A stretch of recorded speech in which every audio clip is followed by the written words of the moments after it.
vai montar. Então, tem o fundo de classe única. Não tem um fundo sem classe, não sempre tem uma classe. Bom dia, boa tarde, boa noite. Mais um episódio de Investimento à Beça, hoje com Rogério Melfi. Tudo bom? Tudo bem, Melfi? Como é que você está? Tudo bom, muito bom. Obrigado, muito obrigado. Você esteve aqui já faz 1 ano e meio, muita coisa aconteceu nessa pauta de inovação, fintech e assim por diante. Então, super obrigado por estar aqui de novo, hein? Obrigado você pelo convite. Vamos ver, vamos trazer essa atualizada aí, o que aconteceu de 1 ano para cá.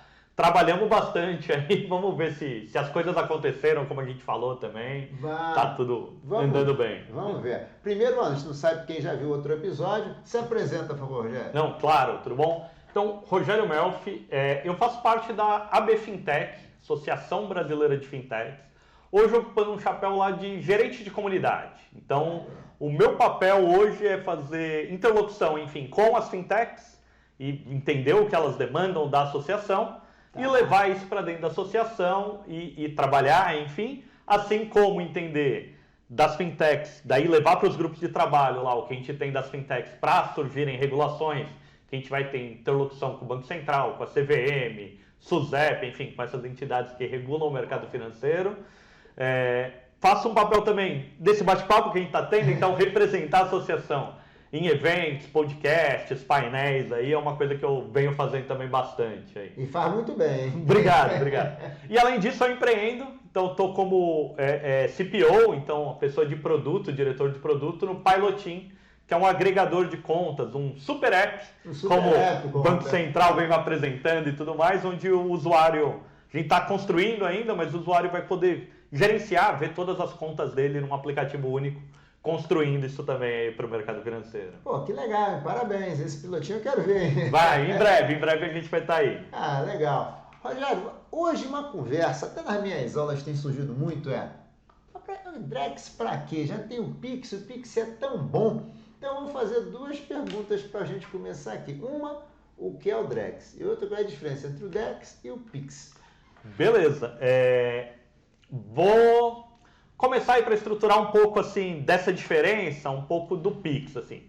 O Pix é bom, excelente, funciona 24/7 para fazer pagamento para empresas, eu fazer pagamento para pessoas, mas ele é ótimo para eu trabalhar com dinheiro eletrônico, para eu mandar recursos eletrônicos para uma pessoa, e daí ele tem várias vantagens em relação, por exemplo, ao DOC, TED, DOC até morreu, então em relação ao TED. Hoje, se eu te mando uma TED, né, se eu fosse te mandar, eu precisava saber um monte de informação tua, né, então, seu documento, além disso, seu banco, agência, número daquela conta, te mando aquele recurso e eu não tenho uma confirmação se você realmente recebeu aquilo, não recebeu, se eu digitei alguma coisa errada nesse processo. Vou demorar, às vezes, 2, 3, 4 horas e não vou saber. Vou ter que te ligar e falar, e aí, caiu? E daí você vai poder falar sim, não, vou ver depois, enfim, qualquer coisa assim. Vantagem do Pix, já aí, comparando ainda Pix e os outros meios de pagamento, né? Eu te mando um Pix, eu preciso de uma informação tua, que é sua chave, pode ser o CPF, pode ser um e-mail, pode ser um telefone, enfim. Se você, hoje eu estou te pagando, você está recebendo no Banco Laranja. Mês que vem eu vou te pagar de novo, você mudou essa chave para o Banco Azul, você não precisa nem me avisar. Eu estou mandando um recurso para aquela chave. Eu nunca já parei para pensar nisso. Então, essa talvez a médio e longo prazo é uma das melhores coisas do pagamento instantâneo, do Pix, né, da estrutura toda do Pix. E tira a barreira não de é entrada, nem ele ser instantâneo, é você como usuário ter essa portabilidade de chave a hora que você quiser. Então você mudou lá para o Banco Azul, mandei recurso para você. Na hora que eu mandei, eu já sei se caiu, se não caiu, se tá, já tem aquele comprovante e tudo mais. Então isso daí traz um benefício enorme. E daí você perguntou, né? Mas se eu já tenho tudo isso, já tenho a portabilidade, já é instantâneo, já é 24/7, né? Para que o Drex? O Drex, ele vive num outro ambiente, que a gente está começando a entrar como sociedade, que é um ambiente digital. O que eu tenho aí? Para comprar ativos digitais, o Drex vai ser muito melhor. Você vai ter que explicar isso aí. Então, e a gente vai entrar um pouco aí, abordando mais para frente, até tokenização e tudo mais. Né? Então, assim, eu quero comprar pensando numa empresa. Vamos pensar na pessoa física primeiro, depois a gente pode explorar a pessoa jurídica. Eu quero comprar um ingresso para um cinema. Aquele ingresso hoje, o ingresso lá que eu vou comprar, ele é um ingresso eletrônico. Então eu compro ele, eles me mandam lá um e-mail, um PDF, qualquer coisa assim. Só que ele não está registrado em nenhum lugar. Eu não sei se aquilo realmente vai me liberar a entrada ou não. Se eu quiser falar, comprei um ingresso para você e te passar de segunda mão, você não tem... Ou você tem que confiar muito em mim para comprar um ingresso de segunda mão, cambista, qualquer coisa assim, porque você não tem como validar na origem. Se esse ingresso é tokenizado, se ele está num ambiente digital, registrado numa estrutura de blockchain, DLT, né, enfim, daí esse ingresso é digital. A partir do momento que o cinema emite um ingresso digital para mim, eu tenho preferência por pagar com uma moeda digital. Daí que entra o Drex. E na hora que eu estiver comprando esse ingresso, eu não estou comprando um ingresso, eu estou assinando um contrato que está envolvido naquele ingresso com todas aquelas políticas que eu tenho. Devolução, de política de cancelamento, sei lá, se acabar a luz, se eu compro hoje um ingresso de cinema e, sei lá, acaba a luz do shopping. Provavelmente eles vão me devolver o dinheiro e etc. Deve ter lá nas políticas de condições. Isso. Nunca li. Mas, por ser um processo eletrônico, por ser um processo físico/eletrônico, nossa, eu vou ter que ligar no atendimento, provar, talvez ir na justiça. Enfim, todo um modelo que a gente tem de economia. Se aquele ingresso é digital, já está no smart contract dele, então já está no contrato inteligente. É todas essas palavrinhas aí que o pessoal está acostumado a ver, mas fazendo sentido. Então, quando eu comprei aquilo, eu assinei aquele contrato falando, ok, R$40 aqui, e em troca disso eu tenho esse tipo de prestação de serviço. Qualquer coisa que aconteça no meio dessa prestação de serviço, já está naquele contrato. Então, assim, se não acontecer por falta de energia elétrica, etc., o portador daquele ingresso vai ter o dinheiro devolvido. Automaticamente? Automaticamente, porque daí vai disparar todo o gatilho, as diretrizes daquele contrato, triggers, enfim, que acontecem dentro daquilo. Para isso, aquele contrato vai estar precisando consultar informações do mundo real, de o que aconteceu, o que não aconteceu. Tem que botar input lá, faltou luz, né? Existem alguns inputs aí que tem que... Esse mundo digital tem que estar conectado com o mundo físico, né, também, né? Não dá ou mesmo coisas 100% digitais, enfim, dentro de um fundo de investimento, numa transação. O exemplo mais comum que o Banco Central traz é, quando você for comprar um automóvel, o dinheiro vai ser transferido no momento do registro do automóvel. Já está ligando o cartório e tudo mais, né? Nesse cenário é o cartório que faz o registro do veículo, junto com o Detran, junto com essa entidade. Eu depositei dinheiro naquele contrato inteligente. Na hora que aquele documento mudar de status e estiver em minha propriedade, aquele recurso financeiro vai para outra propriedade que agora não tem mais o veículo. Então, assim, eu não estou fazendo uma transação mais física, uma transação eletrônica, eu estou caminhando para fazer uma transação digital. Olha, você colocou físico, eletrônico e digital. Eu nunca tinha parado para distinguir que realmente digital é uma coisa, eletrônica talvez seja uma palavra melhor para o Pix mesmo. Exatamente. E hoje as entidades, as IPs, instituições de pagamento que trabalham, eles são emissores de moeda eletrônica, né? Eles fazem esse papel justamente de transformar o dinheiro físico em um dinheiro eletrônico que você pode usar para e-commerce, para comprar coisas físicas até, para comprar, sei lá, crédito para celular, que é uma coisa eletrônica, e jogos e etc. Mas a gente começa, sei lá, nos últimos... tem quase uma década, enfim, começando esse mundo digital, mas muito tímido, e cada vez mais agora se expandindo em falar tokenização de imóveis, tokenização de obra de arte, tokenização de gado. E para comprar essas coisas tokenizadas já, o dinheiro digital vai ser a melhor forma. E daí sim, você vai precisar ou querer usar o Drex para ter mais confiança. Porque daí assim, vamos agora sair e tomar uma cerveja? Vai ser com Pix. Era isso que eu ia te perguntar. Como é que vai ser? Eu vou ter uma conta Drex, uma conta... Como é que se mistura? Tá. Água e vinho, água e... Como é? Água e óleo? Como é que é isso? Para o usuário, né? Então, para o Rogério, para o correntista, para ele só tem uma coisa que é o real, que é o dinheiro que ele tem. Que está lá na conta corrente dele. E é real, é a moeda corrente. Então, assim, depositado lá no meu banco, na minha instituição de preferência, e eu tenho reais lá. Daí a gente vai nos 3 modelos. Se eu preciso de real físico, eu tenho alguns canais. Eu vou num caixa eletrônico, eu vou na minha agência, eu vou e troco aquele dinheiro que eu tenho depositado por reais físicos, pego aquilo, uso no comércio, faço troco, enfim, o que precisar. Se eu quero usar meu dinheiro eletrônico, daí a gente falou alguns instrumentos, né? Assim, TED, Pix, consigo pagar boleto com aquele dinheiro eletrônico. Se eu tenho dinheiro físico, vou numa lotérica, eu pago o boleto e transformo em dinheiro eletrônico para a pessoa que vai receber, seguindo tudo aquilo.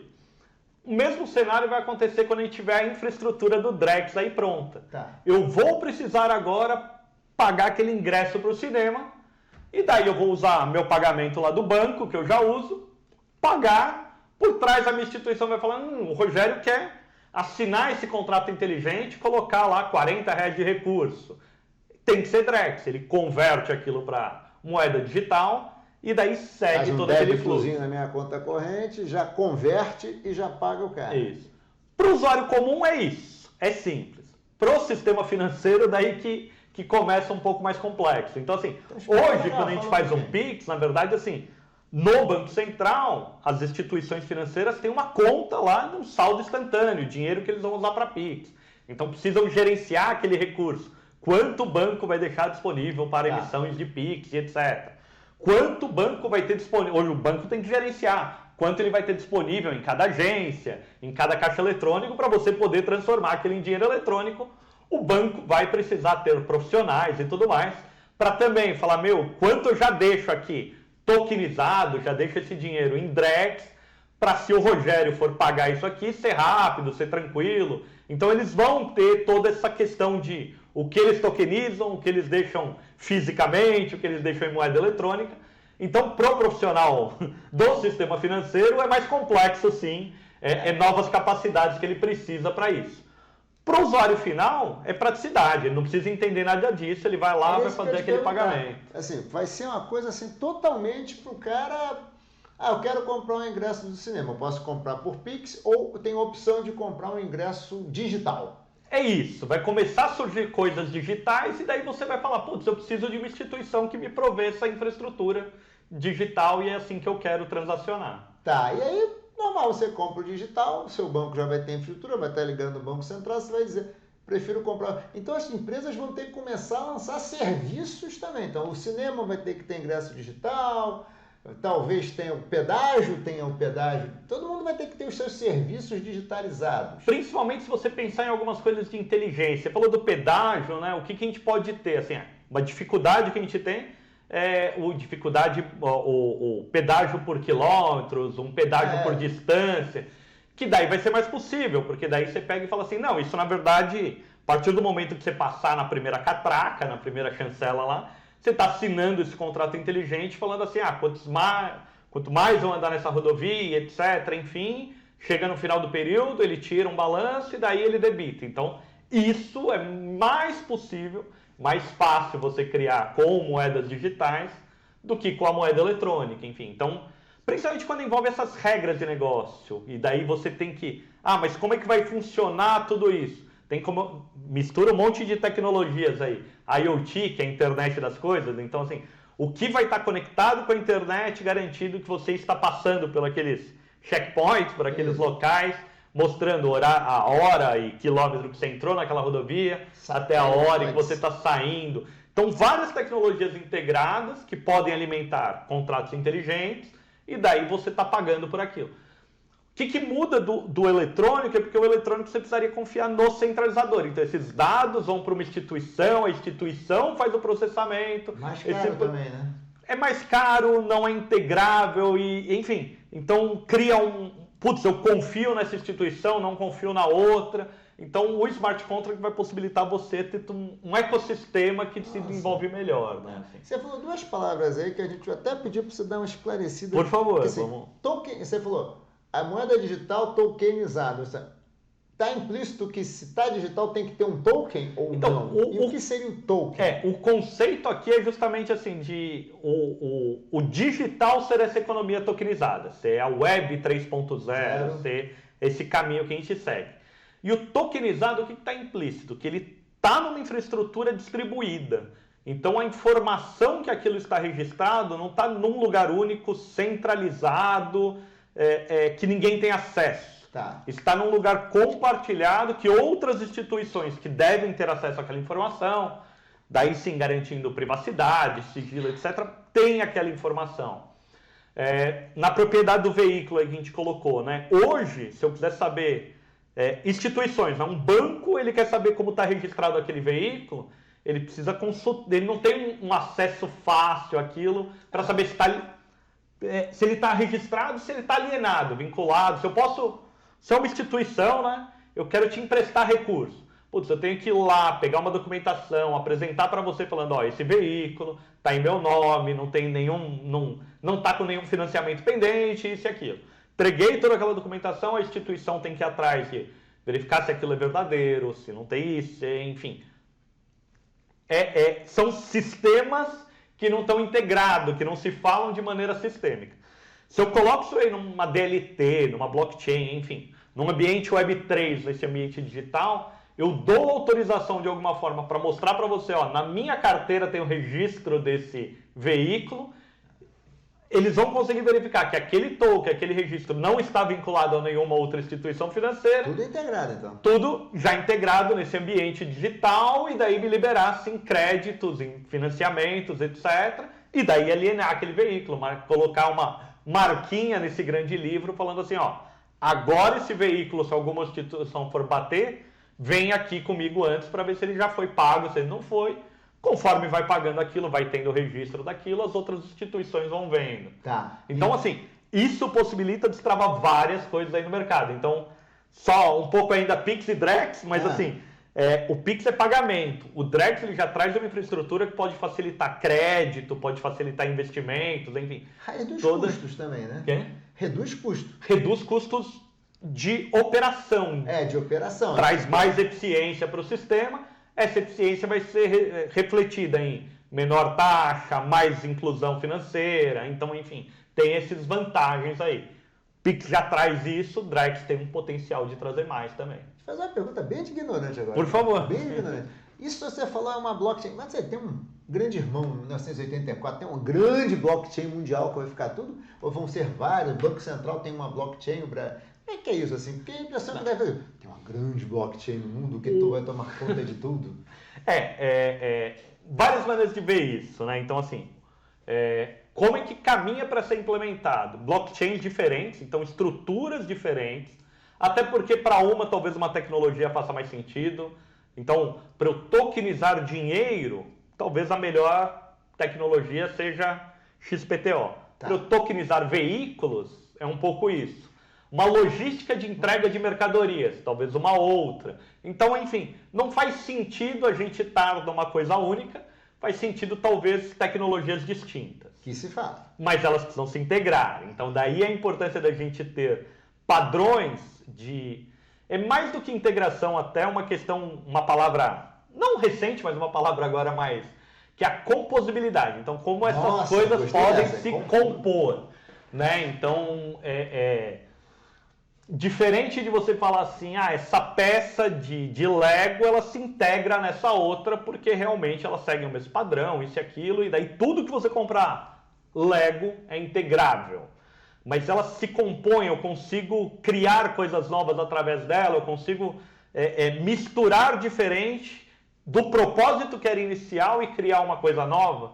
Uma analogia que eu consegui fazer boa com isso envolve bebida alcoólica, mas são as bebidas, né? Então, assim, você quando mistura, nem precisa ser alcoólica, né? Mas quando você mistura água com suco de uva, então aquela mistura de uma maneira que parece uma coisa única novamente. Sim, uma coisa nova.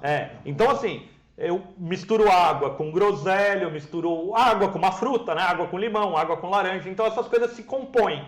Na hora que eu vejo aquilo, elas não foram feitas para serem integráveis. Então, assim, não é que, não, vamos fazer aqui uma nova fruta, só que ela tem que ter tais características. Não, você cria um ambiente de uma maneira que ele possa se compor com outras coisas. E o que vai ligar esses mundos são justamente os smart contracts, que daí eles precisam...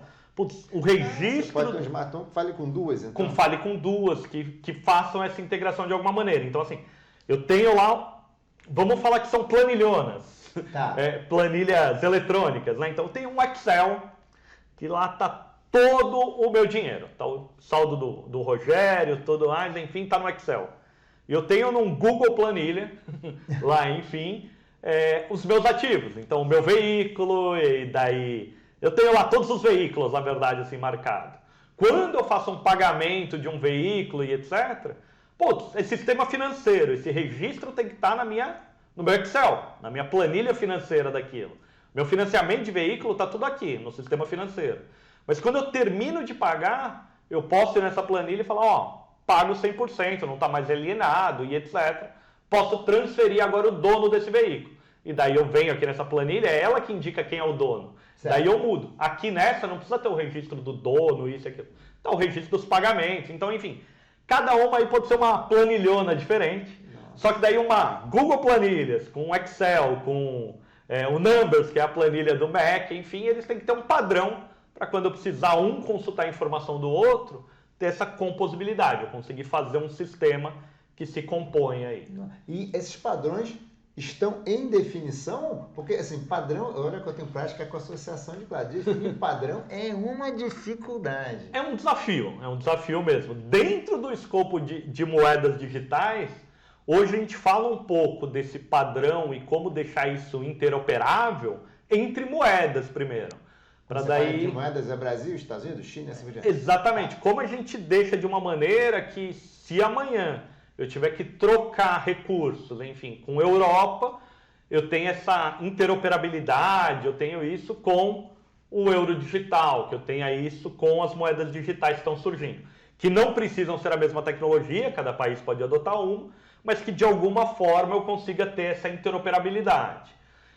Aí se começa a se discutir o sistema financeiro mesmo, de fundos, investimentos, enfim, seguros. Então toda essa operação, quanto mais integrável for, quanto mais composta a gente consiga fazer isso, o sistema financeiro funciona muito melhor.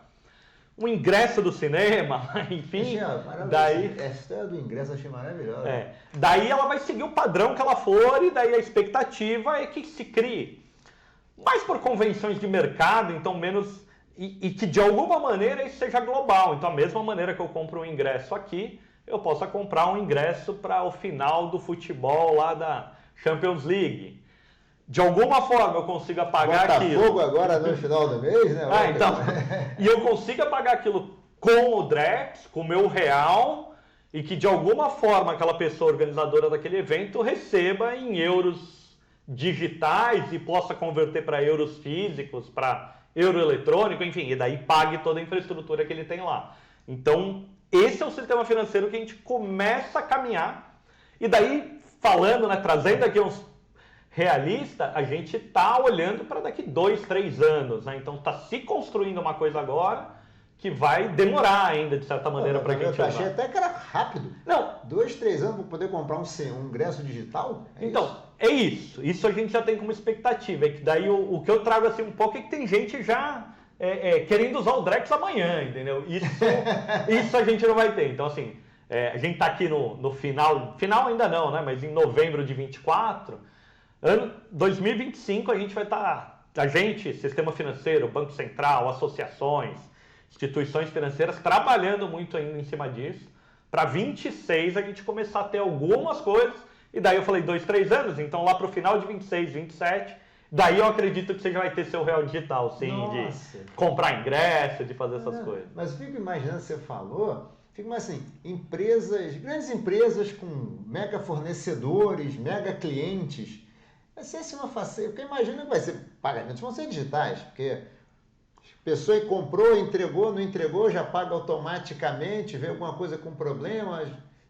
Esse é o B2B, é o caminho que eu acredito que o Drex vai navegar nos primeiros anos da vida dele. Então, assim, até trazendo essa comparação Pix e Drex, o Pix você vê que ele cresceu muito Não faz pagamentos hoje, boleto é Pix, né? Estão pagando. Então, é isso, assim, mas assim, ó... Nem boleto, é mais Pix, né? Pagando É muito boleto, mais o Pix entre pessoas, então até pagamentos que existiam pouco, porque, eu precisava te mandar dinheiro, nossa, espera acumular mais um pouquinho que eu te mando uma TED, faz isso, faz aquilo.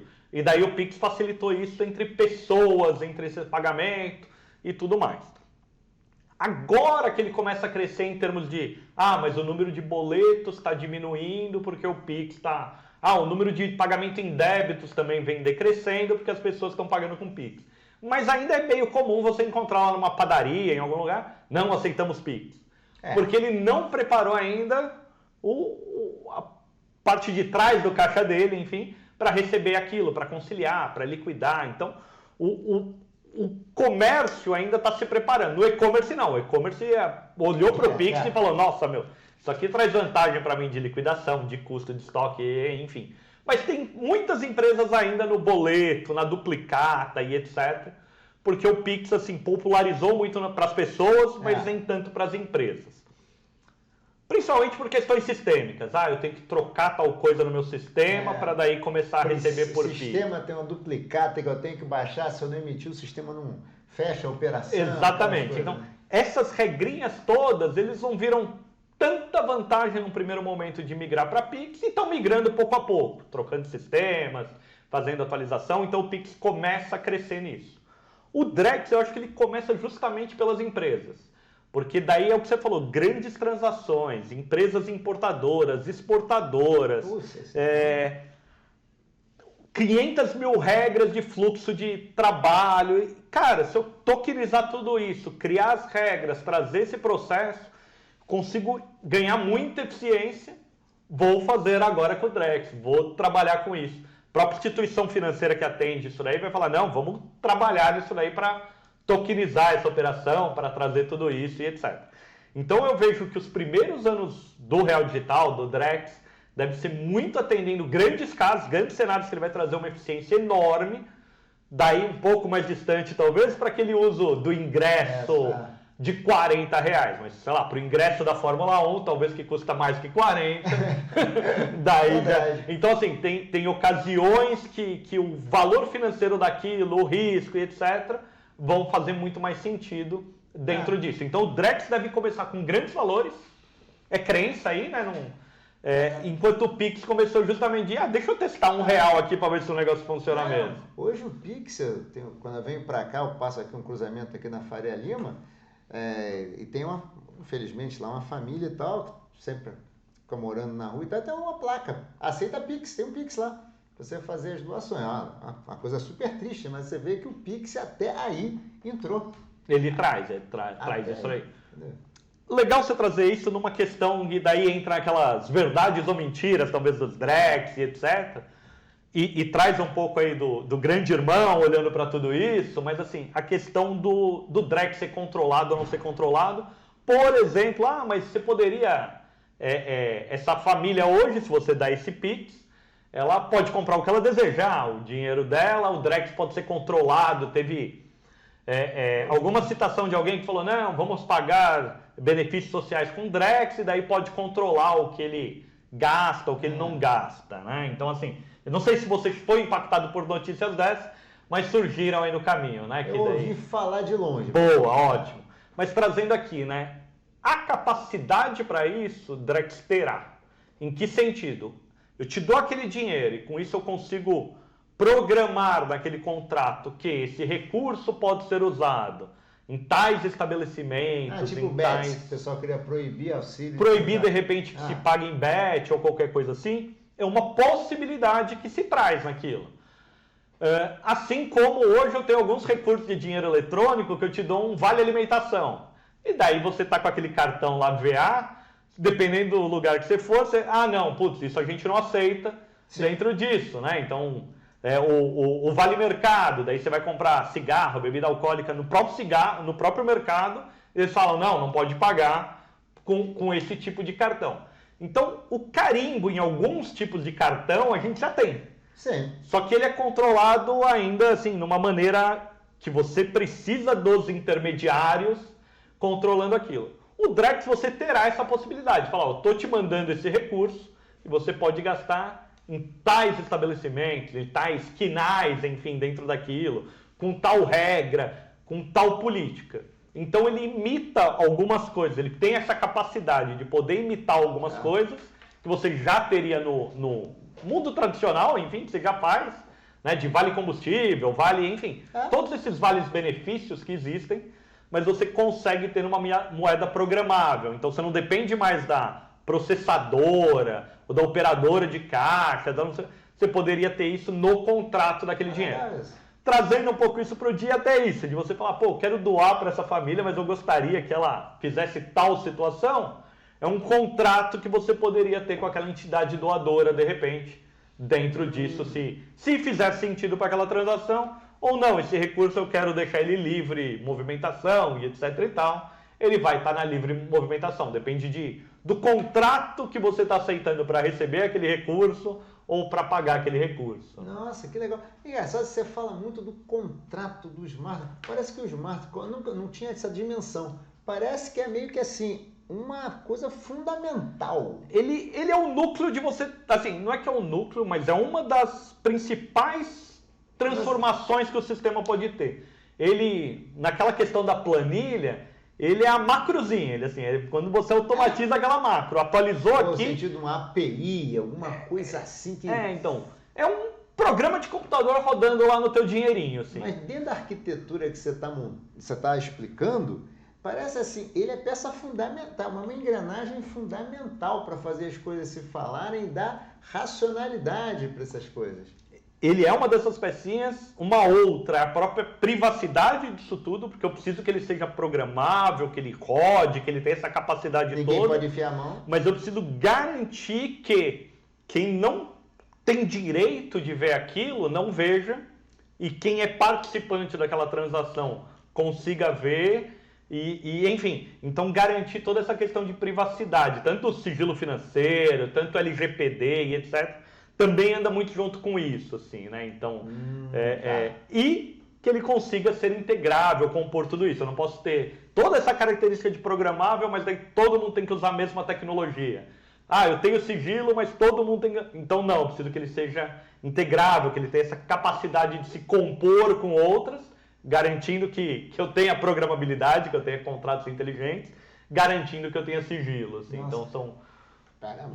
Tem uma eu quero entrar no tema aqui do Open Finance, sim, mas antes que cibersegurança vai ser um negócio, palavra de ordem, né? Sempre, assim, para o sistema financeiro ele já é, né, uma pauta constante, recorrente. O sistema financeiro brasileiro, ele se protege, ele tem ataques diários, ele se protege diariamente, os times se atualizando.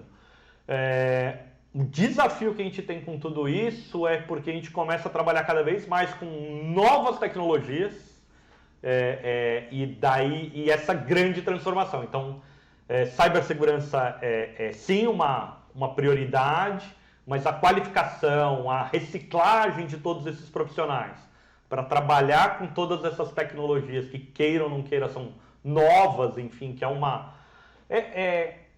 Voltamos aí 25 anos no tempo, 30 anos no tempo, quando a gente estava levando os bancos para a internet. Então você estava saindo de um ambiente, daí, agora eu tenho que mover isso para ter um site e pessoas do mundo inteiro podem acessar aquilo, vou levar parte da minha infraestrutura para a nuvem. Então, assim, o sistema financeiro se preparou de uma maneira segura para acontecer tudo isso. Daí a gente está... que foi a Web 2 aqui. Agora a gente está indo para a Web 3. Então, assim, é um desafio de segurança, mas esse desafio de profissionais, de qualificação. Então, assim, os melhores profissionais para tudo isso estão começando a se qualificar agora, né? Então, assim, baita oportunidade também para todo mundo, né? Para o mercado. Olha aí, viu, gente?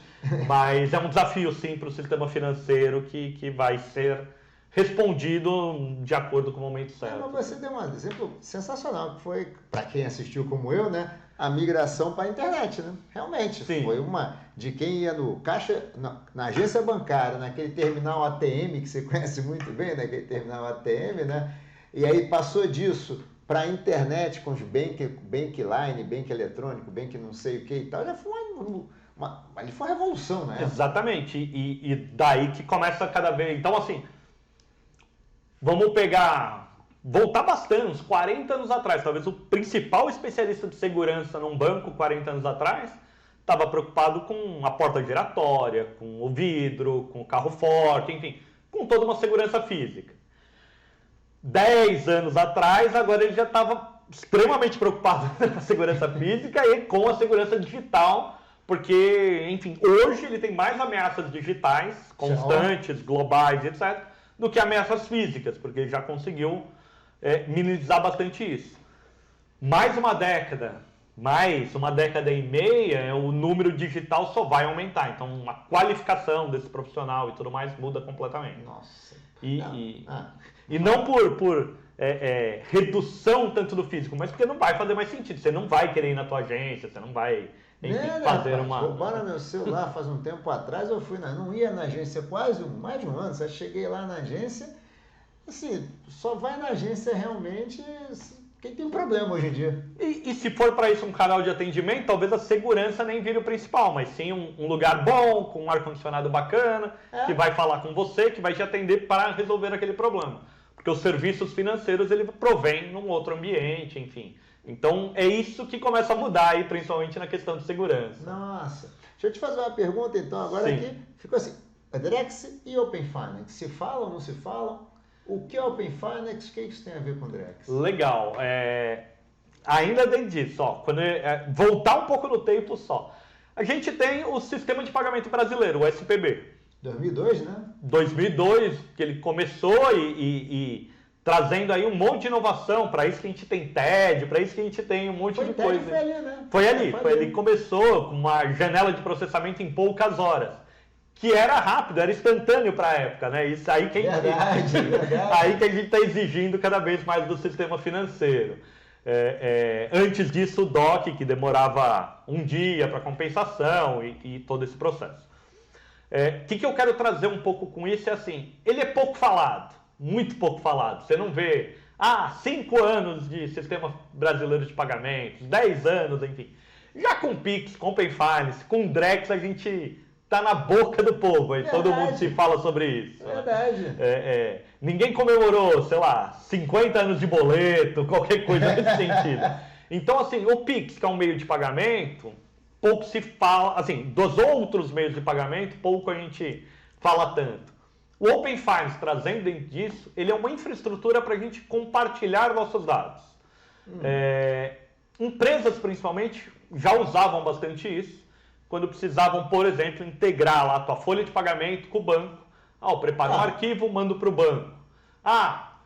No dia seguinte eu quero saber todos os meus clientes que pagaram o boleto. Eu recebia lá um arquivo, tinha uma listinha de baixa, integrava no meu sistema. Então, a integração ela já existia por uma outra tecnologia, troca de arquivo, ruim, assim, com experiência não tão boa e sempre D+1, né? Então, enfim, sempre a informação do dia anterior e etc.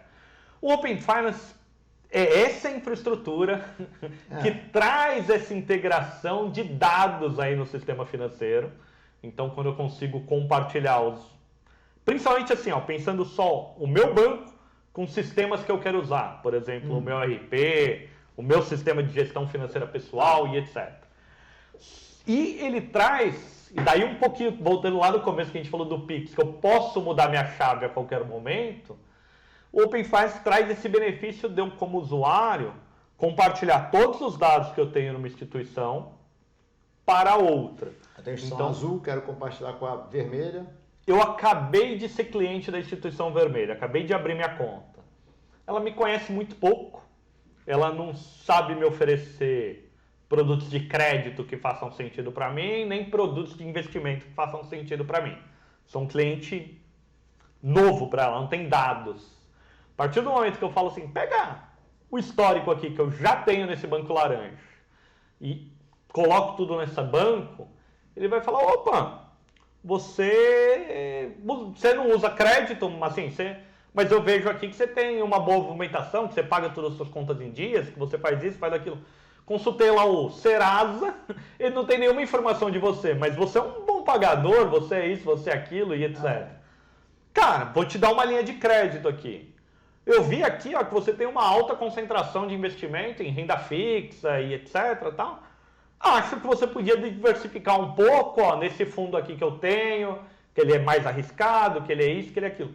Então, assim, o Open Finance, nesse compartilhamento de dados, ele traz toda essa possibilidade que outras instituições conheçam o meu comportamento e criem produtos adequados para mim. Quando a gente pensa assim, população brasileira, metade dela é inadimplente, está inadimplente. É mesmo? Dados do Serasa lá. Quando a gente traz isso para a família, 74% das famílias, né? Porque daí um membro da família... Ah, tá. Daí, Inadimplente. Inadimplentes, isso é. Estão com uma conta atrasada há mais de 30 dias. Isso vai de... Ou estão devendo uma conta consumo, luz, energia, enfim, de água... ou para o próprio banco, para o sistema financeiro, então estão no cheque especial, então não pagaram com a fatura do cartão, então estão no rotativo e etc. Então, enfim. Quando eu estou numa instituição e posso compartilhar meus dados com uma outra, aquela que receber vai olhar para aquilo e vai falar, cara, você já está devendo aqui, já está devendo aqui. Posso compor todas essas suas dívidas. Em vez de estar pagando isso e aquilo, você paga agora tanto e renegocia tudo isso. Ou te dou um crédito, você quita todo mundo. você quita todo mundo ou nem vou te dar o crédito, mas ó, você está vendo isso aqui que você está pagando taxa X? Faz a portabilidade para cá e eu te cobro uma taxa um pouquinho menor, te trago tal benefício, isento você de tal tarifa, de tal coisa assim. Então, o usuário, ele vai conseguir, assim, já consegue, né? Então o Open Finance já traz tudo isso, de eu portar meus dados e ter ofertas de produtos e serviços mais adequadas ao meu dia a dia. Então, às vezes eu tenho um mau hábito, eu tenho dinheiro, mas eu sempre atraso, não gerencio, não faço isso... recebo no dia 10, mas a conta vence no dia 5, então eu estou sempre atrasado, mas pagando. Então, assim, uma instituição pode olhar para aquilo, e daí até o pilotinho, que é o que eu vou construir, pode olhar para isso, e falar, não, cara, eu vou te avisar aqui nesse dia, ou vamos portar o que você tem que fazer é negociar essa dívida agora para pagar no dia 12, e daí você sempre vai ter dinheiro e vai fazer isso, então é muito melhor para você, e etc e tal... se você for precisar pegar do cheque especial, pega da instituição vermelha que você tem uma taxa melhor do que a outra. Aí já é um app azul independente, né? Daí já precisa ser um app mais independente, ou o teu banco ter esse apetite, a instituição financeira que te atende, ter esse apetite para falar assim, eu quero ser o seu principal canal, independente de você usar o meu produto, serviço financeiro. Tá. É uma maneira de trazer o cliente. Ó, tô trazendo um serviço bacana, hein?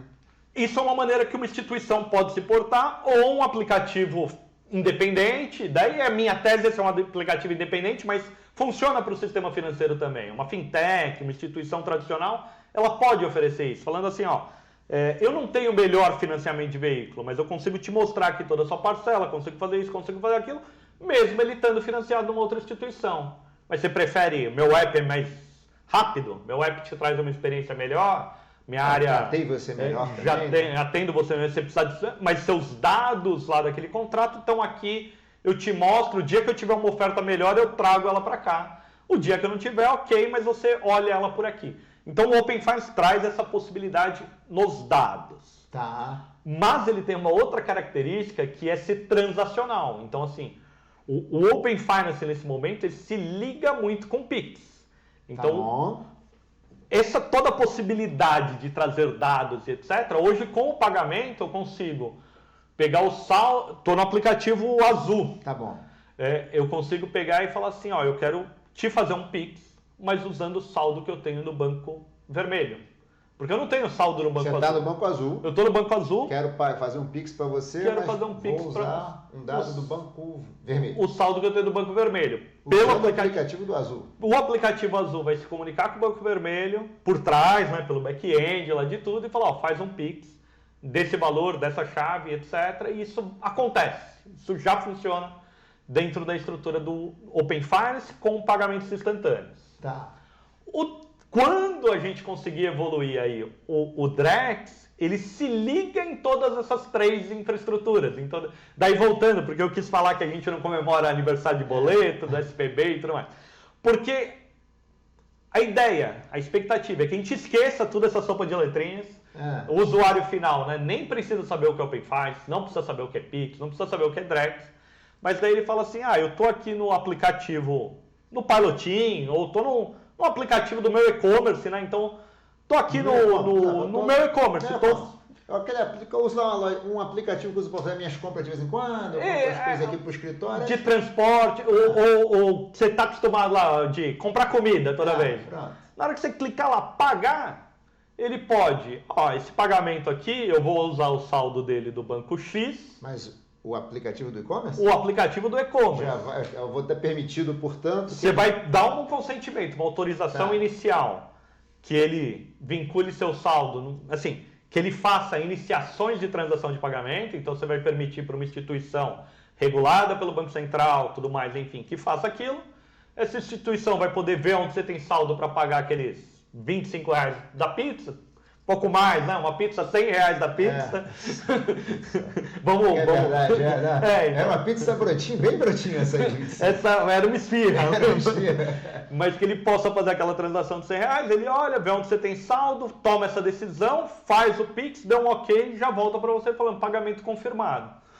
Então, e vai ser aquele aplicativo de alimentação ou de transporte, ou um super aplicativo, enfim, que daí é uma das teses. Assim. Até explica um pouquinho que o Roberto Campos, presidente do Banco Central, né, falou mais de uma vez sobre o Super App. É isso? O Super App é essas características, e daí a gente tem alguns recortes que a gente pode fazer.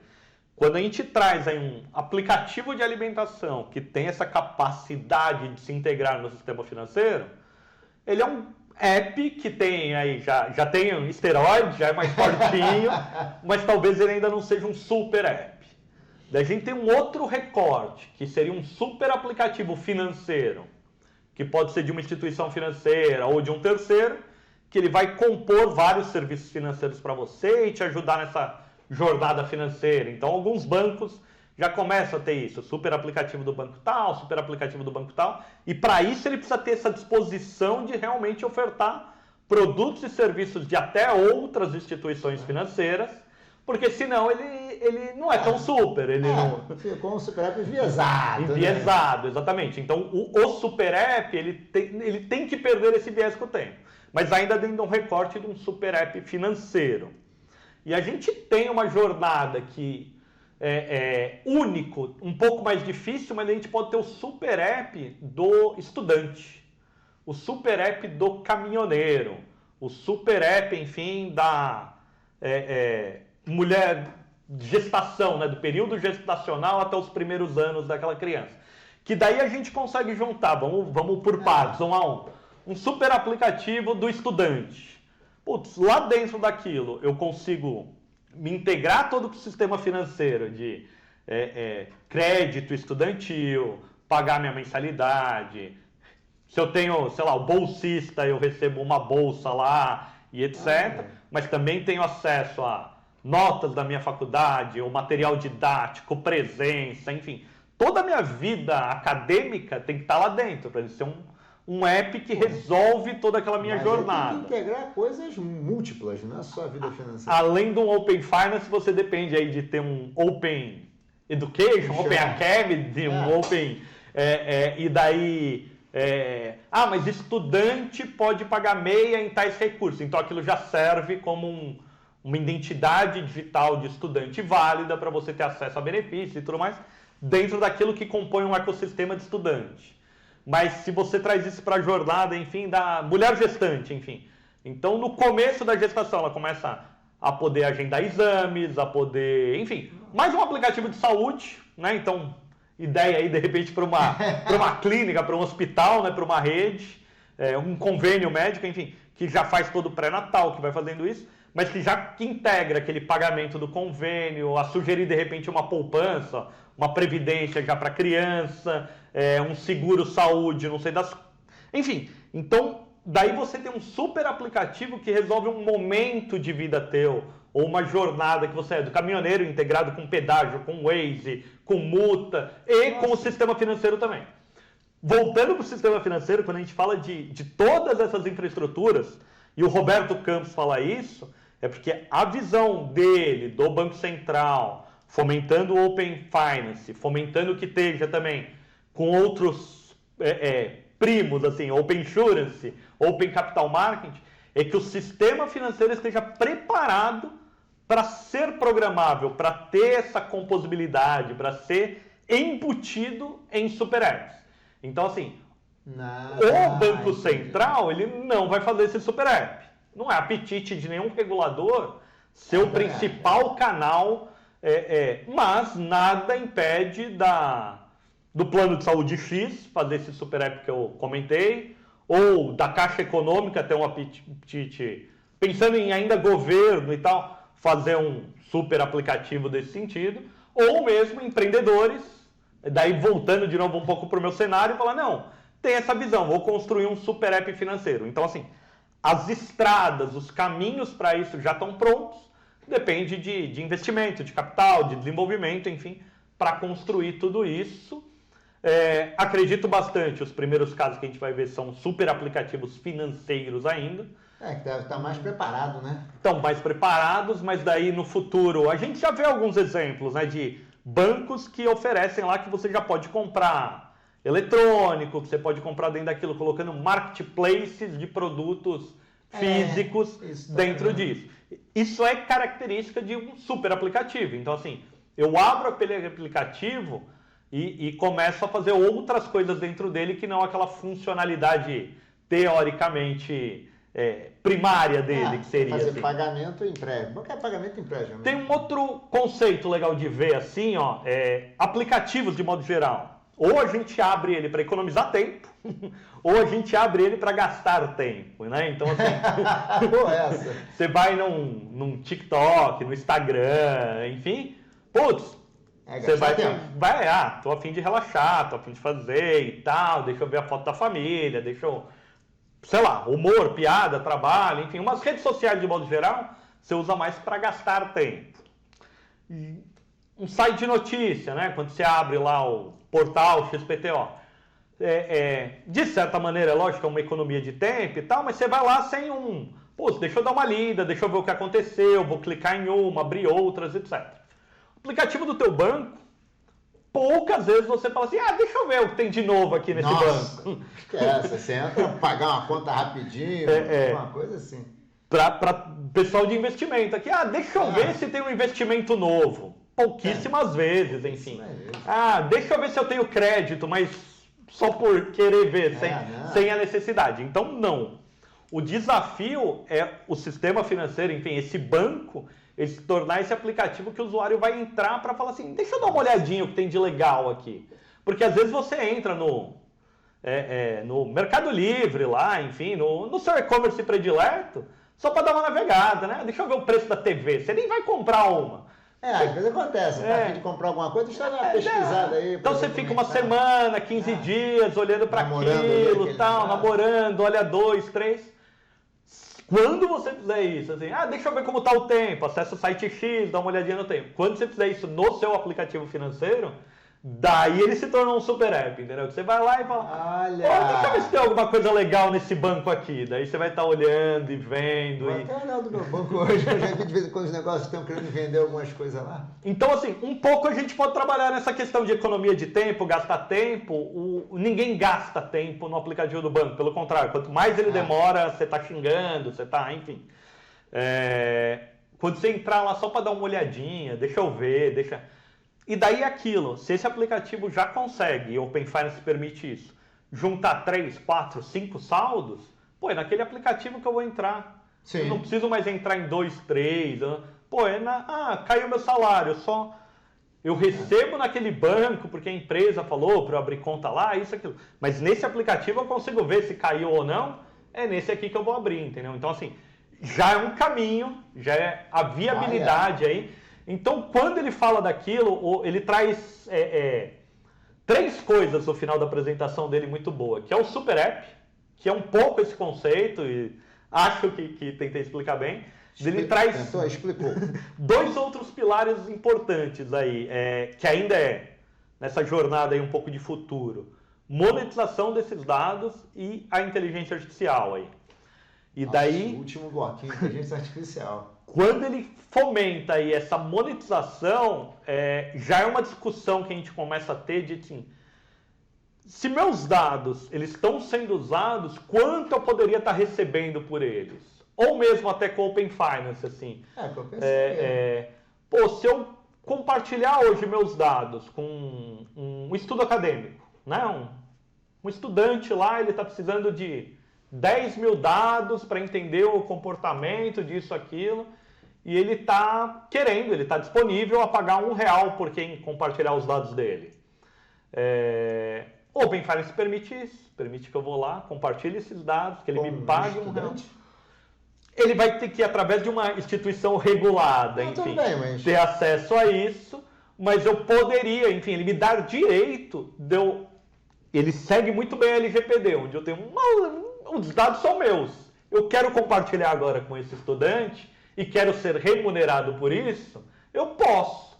Por esse estudante, né, por essa academia. Poderia ser uma cafeteria, sei lá, poderia ser... Eu quero entender o hábito de consumo de café de pessoas... Para isso eu preciso do compartilhamento de dados financeiros dele. Então, eu quero ser monetizado por isso, eu quero ganhar por isso. Sim.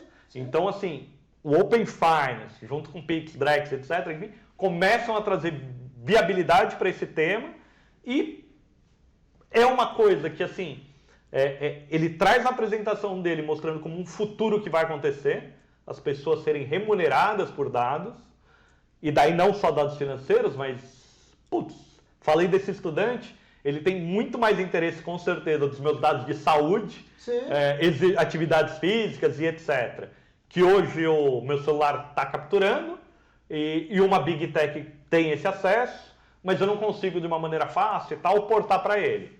Então, se eu portar para ele e ser remunerado por isso, ou de alguma forma tiver todo um acordo que ele pode usar meus dados direto aqui nessa Big Tech, Google, Apple, o que ela ganhar, 10%, 1%, enfim, de alguma forma venha para o usuário final, eu estou criando um ecossistema de monetização de dados. Quanto mais dados a pessoa gera, ela pode ter a poupança de dados dela e ser remunerado por isso, tudo que render. Então, isso é futuro, mas é um futuro que o sistema financeiro está olhando de como fazer parte disso.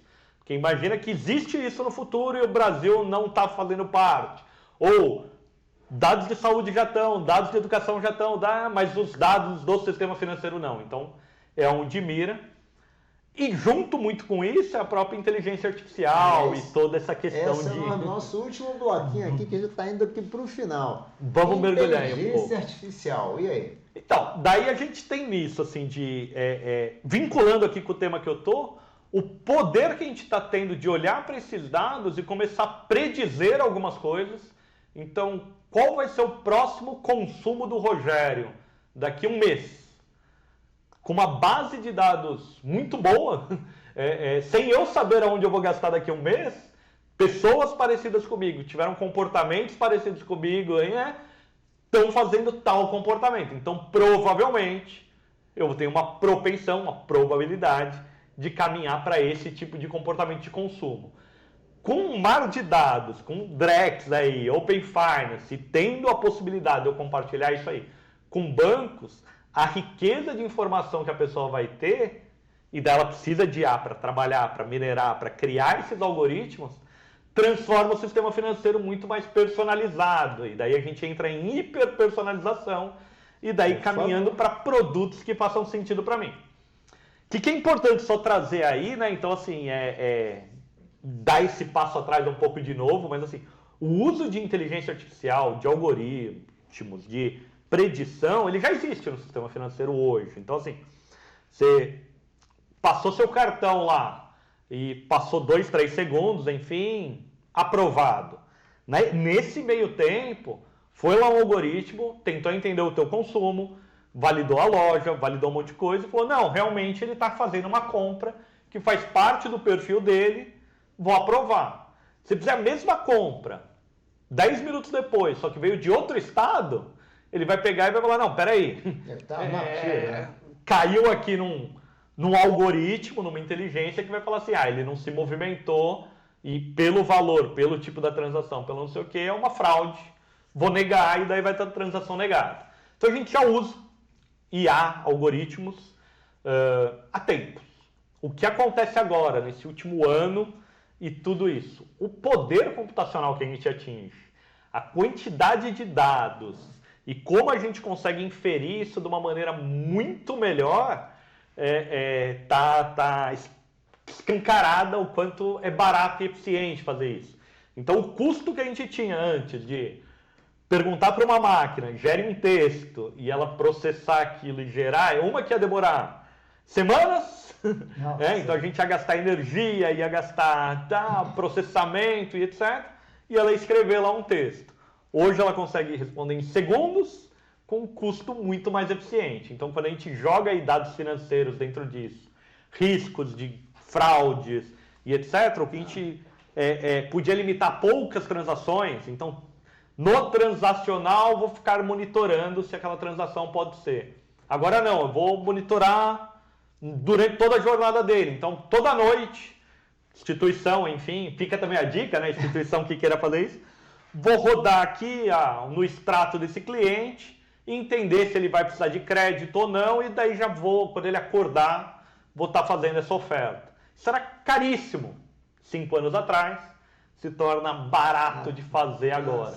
Isso por computação, poder computacional, lei de Moore, então, enfim, que já está crescendo de maneira exponencial, novas tecnologias que a gente está tendo aí dentro disso, né? Então, assim, preocupação no sentido de usar isso de maneira positiva sempre. Sim.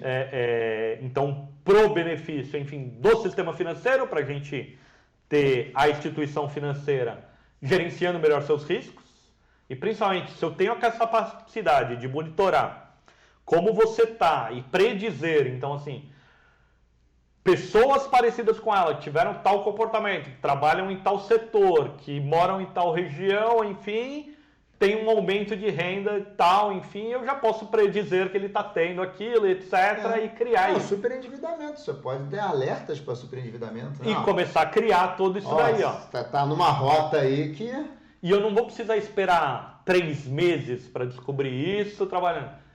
Dia a dia, as instituições vão conseguir olhar para isso e trazer benefício. Daí, o esperado, produtos... Daí eu falei do hiperpersonalizado, porque daí eu não preciso mais, talvez, pagar aquela taxa de juros que está num layer de 4, 5 layers. Eu posso ter 25 layers agora e navegar por esse risco numa maneira muito mais personalizada para mim.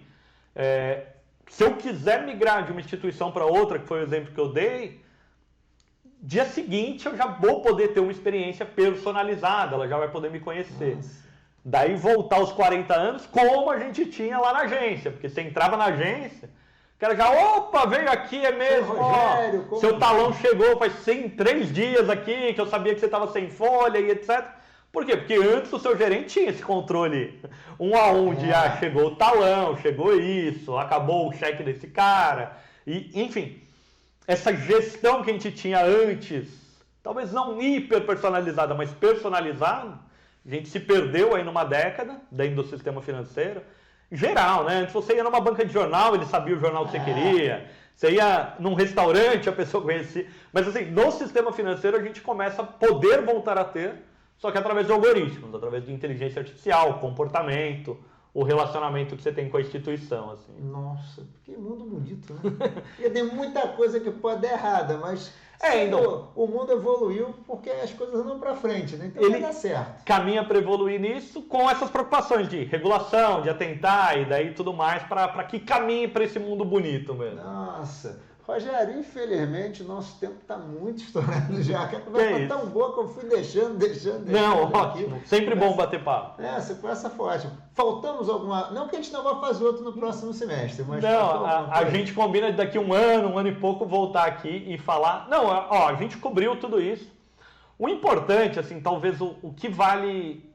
Deixar bem claro, assim, tudo isso aqui está em ebulição de uma transformação mesmo que eu acredito, é uma visão, mas imensas possibilidades de todo mundo fazer parte disso. Então, assim, fintechs, bancos tradicionais, os profissionais de mercado que precisam se qualificar disso. Então, assim, o conhecimento que eles precisam buscar para trazer tudo isso aí são tecnologias novas. Então, assim, Open Finance mesmo, que a gente falou pouco, mas, assim, falamos aqui. Esclareceu muito, mas o que a gente traz, assim, ó, 4, 5 anos atrás, você tinha 0 profissionais de Open Finance no Brasil.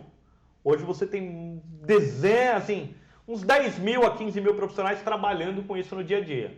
Com competências que eles tiveram que desenvolver nesses 4, 5 anos, que a gente está criando isso.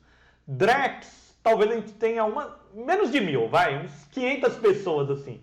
E a gente vai precisar de muitas pessoas. Então, assim, em pouco tempo, 2, 3 anos. Então, baita oportunidade para estudar, para empreender, para criar soluções e etc. E pagamentos instantâneos, a mesma coisa, que segue uma agenda evolutiva. Então, assim, segurança, a gente citou. Então, assim, essa oportunidade de fazer parte, que eu acho que é o que as pessoas poderiam e devem aproveitar para construir junto. Vai acontecer, está acontecendo já tem um caldo grosso aí fazendo, mas é isso, às vezes por falta de profissionais de tal coisa demora mais, por falta disso, então esses desafios vai ser com mão de obra muito bem qualificada, enfim, a gente vai construir. Assim. Uma oportunidade de transição, né? Porque como os empregos estão mudando de característica, né? Para quem está querendo se requalificar, é um mercado para estar de olho, né? É um mercado para estar de olho. Precisa dessa experiência, não é? Então é oportunidade para jovem? Não, porque também, mas precisa dessa experiência, dessa vivência. Essa transição não é de um dia para o outro, então as coisas vão continuar ainda existindo nesses 3 ambientes e tudo mais. Então é necessário aí muita experiência, mas que as pessoas colaborem com essa transição. Tá certo. Rogério, queria te agradecer muitíssimo pela conversa, foi ótimo. Foi muito boa mesmo. Aprendi muito. Obrigado, eu que agradeço. Rogério. Super obrigado. Obrigado. Nada. Gente, mais um episódio de Investimento Aberto, hoje com Rogério Melfi. Tchau!